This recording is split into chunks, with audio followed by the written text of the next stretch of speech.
the reason made me and my comrade to publish a book on the 5 current Islamic movements. There is a very big confusion for the majority of humanity, the ordinary people, the ordinary woman in the street, the ordinary man in the street, particularly in non-Muslim world, and even in the Muslim world.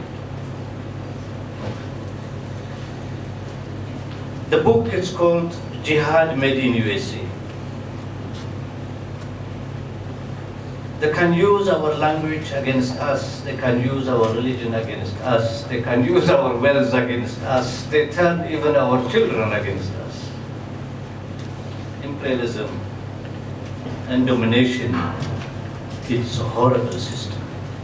It oppresses its population in its country, exploits its working people in its country, uses the users of the youth and the young people of the working people to go on to die in Iraq, to go on to die in different places.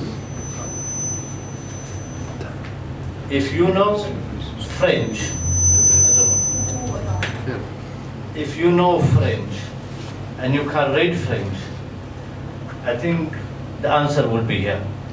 The 5 current of Islamic movement. Yes, in the beginning, a charismatic leaders who used their tradition and Islam in the era of imperialist and colonialist intrusion in our countries, in the continent of Africa. 5 patriotic, Islamic, they are Muslim sheikhs, charismatic, had fought colonialism. Abdul Karim al-Barbari in Morocco, Abdul Qadir of Algeria, Umar Mukhtar of Libya, Al-Mahdi of Sudan, Said Abdullah Hassan of Somalia, to defend their independence against these looters and intruders. Yes, after that, situation changed. There was 1920s, 1920, early 1930, there was a Muslim Brotherhood as a party. Then lately came the jihadists. They made an alliance, tactical, sometimes strategic. But now we are speaking about Libya. In Libya, as in Syria, it is a deliberate policy to use the most backward reactionary element in the name of democracy to overthrow a popular government and bring Libya and Libyan people into this disaster. There was no revolution in Libya. I was in Libya twice. In fact, when we were there and NATO was bombarding, one of the arguments they gave to give you an answer to you, Hisham, a Libyan young man who looks like me, when he was captured in Benghazi, his families live in another place. It is Al Jazeera who had brought Hisham, a Libyan. All his life is Libyan. His parents are Libyan. I met the mother, I met the grandmother, I met the sisters and everybody. He looks like me, they are Libyan who looks like me, and they are Libyan who looks like him, then we might be the same tribe. They said they captured him, they tortured him, and they killed him. And Al Jazeera showed as an African mercenary fighting for Gaddafi. The propaganda, the false propaganda that the Gaddafi army, Gaddafi bought them Viagras in order to rape Libyan women. I am asking the Europeans who have peace, how is possible they can steal your mind with this gutter praise, with such a false propaganda? How is possible?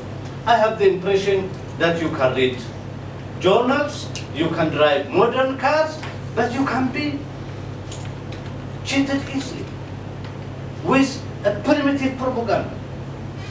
What happened in Libya is the worst and the most primitive propaganda against the Libyan people. Is it a revolution in Libya? It is not. In fact, the most reactionary counter-revolution. Libya was one of the best African Arab country as far as women concerned. I was 36% of university students in Libya, they were Sudanese. 32% of all the students in the school, from elementary to secondary school, they were Sudanese origin. 5,500,000 Africans worked in Libya. There was no refugee crisis when the government of Libya was there. Who created this refugee crisis? It is them the one who destroyed Libya. So they used all the means, including our tradition, values, and religion. In Libya today, there is terrorists, divided the country into 6. There is 6 governments, there is 6 looters, and exactly like in Somalia. There is no revolution in Libya. It's a counter-revolution. It's exactly like in Syria. All these terrorist young people who have been stolen, our kids, who are immigrant kids, our children, who are taken from us and sent to go and fight in Syria. Libya is the first country now which produces and exports terrorists to Libya. Is Libya now democratic? Nobody speaks about Libya. I am only appealing to Libyans. We can defend Libya, but you are Libyans. I want you to come to us, to talk to us, to our parties, to our communities, and to explain what's happening in Libya. That's what I am missing. And I'm asking for Libyans, the most active one, and the comrades who are here of the Libyan National Salvation Front, to come and visit Belgium. And me as a person, you can stay in my place, I can cook for you, I can take you everywhere, you can explain the Libyan situation, and we can be solidarity on concrete situation. We will build Libya.